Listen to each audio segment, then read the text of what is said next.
kalau temannya sendiri jenderal polisi korup nggak diborgol, mahasiswa aktivis diborgol, ya. Taipan-taipan yang brengsek Joko Chandra bebas, tangannya lepas begitu. Apaan ini? Assalamualaikum warahmatullahi wabarakatuh. Saya Yudi Pramuko, tukang donat dari para YouTuber tertua di semesta. Saya hari ini mau ngomongin Rizal Ramli ya, dan juga apa ini, tempe orek ya, makanan saya yang mewah hari ini. Tempe orek pikiran istri saya tuh, terus ada cabenya, hati-hati nih. Rizal Ramli kalau ngomong kan pedes tapi enak didengar ya, cabenya nih sudah. Atau ini cabai merah itu agak wah ada laler ya, Rek. Nah, ini agak istimewa, ada telur. Oh udah saya makan sedikit ya. Sekarang saya makan dulu ya. Bismillahirrahmanirrahim. Kayak cabai kalian. Bismillahirrahmanirrahim.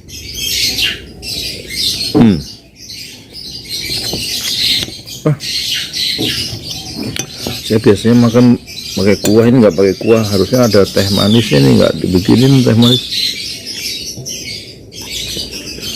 Bisa sedatan saya. Enaknya tempenya, Rek.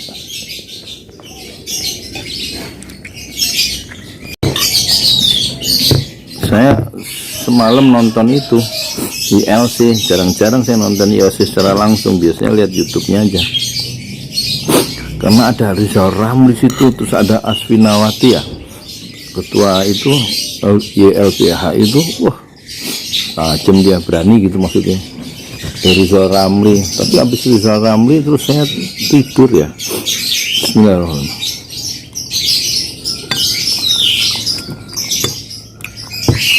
Rizal Ramli itu seperti biasa ya, ngomongnya tuh datar aja, sekali-sekali dia naik, tapi nggak seperti Mohtar Ali Ngabalin yang gayanya kebanyakan isinya nggak ada.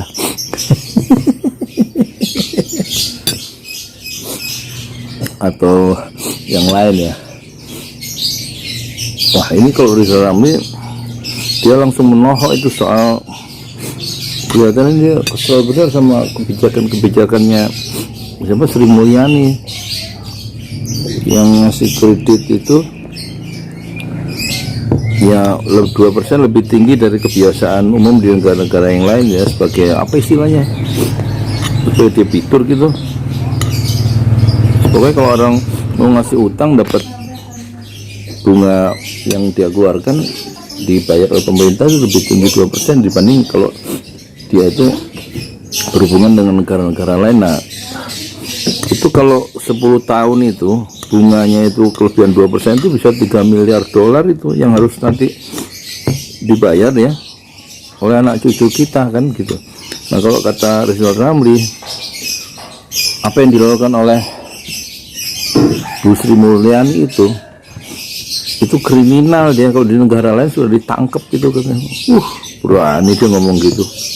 Di situ ada Muldoko, ada orang-orang istana tuh, ada ketua BKPM, ada Mahfud MD. Jadi kalau kemarin dapat lagi sebagai Menteri Keuangan terbaik, itu bisa dipahami karena memang orang-orang yang berhubungan pemerintah berhadapan dengan kebijakan Sri Mulyani itu memang diuntungkan. Diuntungkan, terbaik untuk mereka tapi nggak baik untuk rakyat kita, kata Rizal Ramli gitu. Nah itulah ya, disangkanya apa yang dilakukan oleh siapa itu Sri Mulyani itu, maaf ingusannya, disangkanya itu sudah betul ya dalam, tapi secara intelektual itu di challenge ya oleh apa, oleh Rizal Ramli yang berpihak kepada rakyat sementara pemerintah berpihak kepada pengusaha. Dalam konteks itu nggak betul itu. Undang-undang Cipta Kerja dibahas juga sama Rizal Ramli itu. Detailnya lihat aja di YouTube ya. Jadi yang saya poinnya nggak tahu nanti di YouTube itu di sensor nggak, bahwa ucapan Rizal Ramli itu perbuatan Sri Mulyani itu kalau di negara lain sudah ditangkap itu karena perbuatan kriminal. Nanti kita lihat ya di YouTube itu apakah karena Ilyas itu mensensor ungkapan itu, apa dia menurunkan secara utuh ya. Kalau nggak ada bagian-bagian itu berarti ada tekanan ya. Dari siapa saya nggak tahu. Kalau disensor oleh Kari Ilyas itu nggak mungkin, karena dia punya integritas sebagai jurnalis senior ya, yang dulu bertahun-tahun dia dibesarkan oleh Tempo.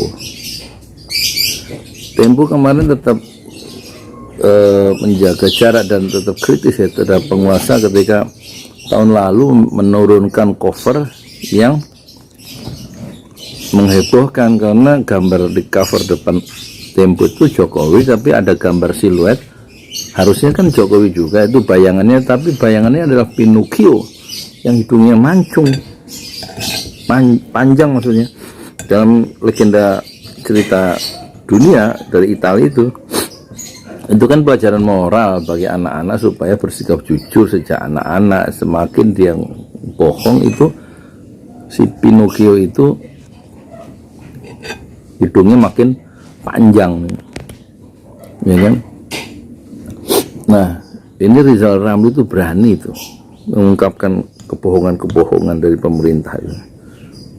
Bersikap kritis itu, nggak ada orang ya, mungkin banyak orang lebih pintar dari Rizal Ramli dan mungkin lebih pintar ini.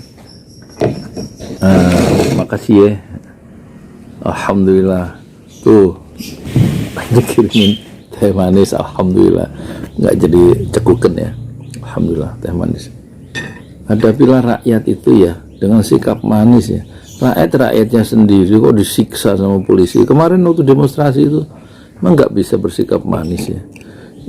Rizal Ramli juga bilang begitu. Dia waktu dulu ditahan itu zaman Pak Harto, penjara militer, ditahan oleh tentara, mereka memperlakukan perwira TNI itu memperlakukan Rizal Ramli, aktivis mahasiswa dan yang lain itu dengan with respect ya, dengan menghargai, nggak menyiksa ya. Nggak seperti Jukur yang dikepung rumahnya kemarin waktu ditangkap tuh 4 pagi dikepung oleh 30 polisi, didobrak dan nggak ada kesempatan untuk ganti baju. Coba berkata Rizal Ramli di video yang nanti pertama yang sudah saya upload hari ini jam 6 ini, apakah kita Indonesia itu mau mau kembali ke zaman fasis? Pergerakan kita aja, Bung Hatta, Syahrir yang ditangkap Belanda itu diperlakukan dengan cara terhormat ya, karena mungkin karena Belanda meskipun penjajah dia bisa menghargai pikiran-pikiran yang beda pendapat ya. Tapi kalau kemarin kok aktivis kami diperlakukan dengan hina ya, diborgol. Sementara Taipan brengsek kata Rizal Ramli itu sebenarnya nggak diborgol ya. Jenderal polisi yang korup itu dibiarkan bebas lepas tuh, kata Rizal Ramli itu di video itu di ILC. Wah, Taipan brengsek tuh katanya, ngomongnya terus terang dia. Taipan itu maksudnya pengusaha Cina, naga-naga Cina yang menguasai Indonesia, ekonomi Indonesia itu loh, dan mengendalikan sebagian dari pemimpin-pemimpin yang maju dalam pilkada atau level pemimpin nasional yang lain. Dibilang Taipan brengsek itu nggak diapa-apain seperti Joko Chandra tuh, nggak diborgol, tapi aktivis buruh dan mahasiswa diborgol. Wah, itu pokoknya nggak jelas saya ngomong apa ini sebenarnya.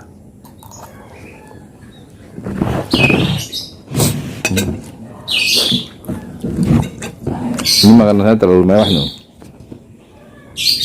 Udah bang, ada darah telur juga, ada cabenya pedes.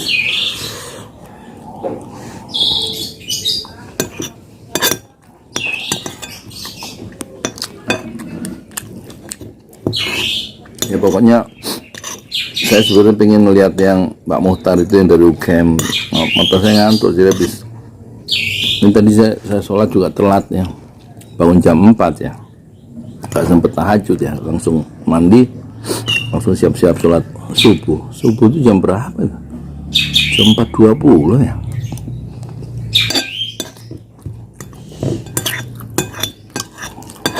Membangunin semuanya, bangunin anak milenial masih belum bisa bangun sendiri, 2 orang laki.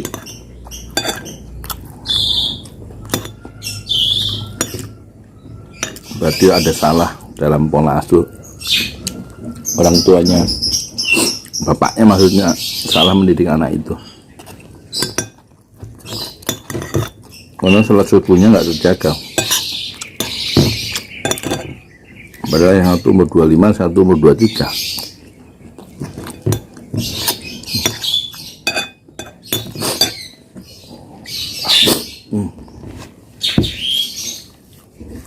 Sorry, komentar yang positif aja. Kalau nggak cocok, di like, share, subscribe yang penonton baru. Kalau cocok jangan lupa di like, di share ke grup-grup lain apa mau saya supaya orang tuh merasakan apa nikmatnya sarapannya.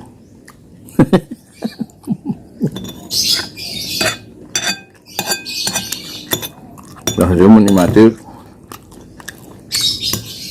Oh ya, lihat video saya, judulnya Taipan brengsek, terus jenderal polisi korup nggak diborgol, mahasiswa aktivis diborgol, apa-apaan ini tuh judulnya. Contoh videonya itu ya.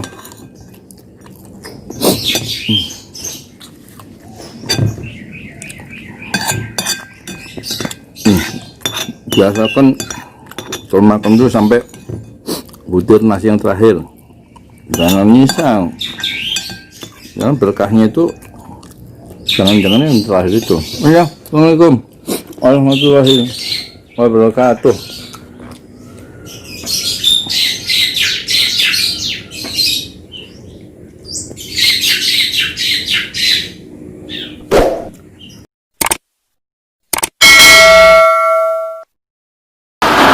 Aktivis seolah-olah mereka teroris.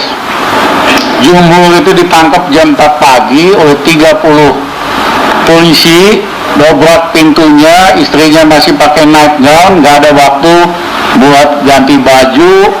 Jumhur sendiri luka bekas operasi empedu, mau ambil obat aja nggak dikasih. Ini kalau begini, saya pernah ditahan sama pemerintah Soeharto, Pak Muldoko, ya, penjara militer, sopan-sopan tuh perwira TNI waktu itu, ya, kita diperlakukan with respect, mahasiswa dan aktivis. Ini kalau temannya sendiri jenderal polisi korup nggak diborgol, mahasiswa aktivis diborgol, ya, Taipan yang brengsek Joko Chandra bebas, tangannya lepas begitu. Apaan ini? Nah, dulu yang memperjuangkan agar TNI, polisi dipisahkan dari TNI adalah pemerintahan Gus Dur, Pak Mahfud, saya, ya kan. Maksudnya supaya polisi jadi kekuatan pengayom rakyat. Tapi hari ini pada waktu itu kita hapuskan dui fungsi. Hari ini TNI tidak dui fungsi, polisi multifungsi. Anggarannya 125% dari 3 angkatan. Dan kelakuannya itu, mohon maaf deh, saya banyak teman-teman polisi, tapi aktivis orang pergerakan itu bukan teroris dan tidak akan bikin kapok. Misalnya aktivis ditangkap gitu terus kapok, enggak, teman-temannya malah makin bandel. Jangan gitu lah, pakai cara yang elegan. Belanda aja treatment pemimpin pergerakan kita sopan-sopan, iya kan? Ini udah merdeka, mau kembali lagi kepada sistem fasis. Terima kasih. Bagaimana setelah mendengarkan artikulasi politik dari Rizal Ramli yang sangat tajam membentur tiang-tiang istana tadi, itulah contoh ya seorang intelektual yang merdeka, bersikap merdeka, berjiwa merdeka, dan tidak terkooptasi oleh istana. Memiliki jam terbang yang tinggi, kemampuan intelektual yang tinggi, bahasa yang sangat sopan, dan langsung ke inti masalah. Tentu Pak Muldoko, bungkam 1000 bahasa, tidak bisa membela. Tentu Pak Mahfud, intelektual yang sekarang menjadi intelektual istana, tidak akan pernah bisa bicara menghadapi serangan-serangan dari siapa? Itu Rizal Ramli, sang Raja Wali, idola saya itu. Tentu ucapan-ucapan seperti itu yang barusan di video itu, suaranya itu, tentu Fajrul Rahman rindu terhadap suara-suara intelektual merdeka yang sekarang dia bungkam di balik tiang-tiang istana. Fajrul Rahman tidak bisa bicara lagi. Yang dulu anti korupsi, menghadapi jenderal polisi yang korup, dia tentu tidak bisa bicara lagi. Teten Mas Duki, penggiat anti korupsi yang sekarang ngurusin UMKM, hilang kemerdekaannya, ditelan oleh lengkungan Istana Putih bikinan Belanda itu. Inilah satu-satunya intelektual Indonesia dalam sejarah politik Indonesia modern yang masih tersisa dan melontarkan semalam serpihan intelektual yang sangat tajam kepada kekuasaan. Dan dia tidak ingin Indonesia merdeka kembali kepada sistem yang fasis, yang membungkam aktivis, membungkam mahasiswa, lalu memborgolnya dengan cara yang hina, membawa orang-orang seperti Jumhur Hidayat dan juga aktivis kami yang lain seperti Dr. Syahganda Nainggolan dibawa ke panggung konferensi pers polisi dalam keadaan tangan terborgol dan dihinakan di depan publik. Siapakah yang hina daripada pihak yang memperlakukan secara hina para intelektual kita yang merdeka? Saya Yudi Pramuko, tukang donat dari Parung, youtuber tertua di semesta Fasbir Sobrod Jamilah, bersabarlah dengan kesabaran yang indah. Assalamualaikum warahmatullahi wabarakatuh. Satu-satunya cara kita harus berlindung kepada Allah di tengah situasi ya negeri kita yang semakin merosot dan semakin menonjol kekuasaan yang digunakan secara sewenang-wenang. Kita hanya berlindung kepada Allah. Tuhan di dunia dan Tuhan di akhirat adalah satu, dan dialah Allah pelindung kita di dunia, dan dialah Allah pelindung kita di akhirat yang tidak bertepi. Assalamualaikum warahmatullahi wabarakatuh.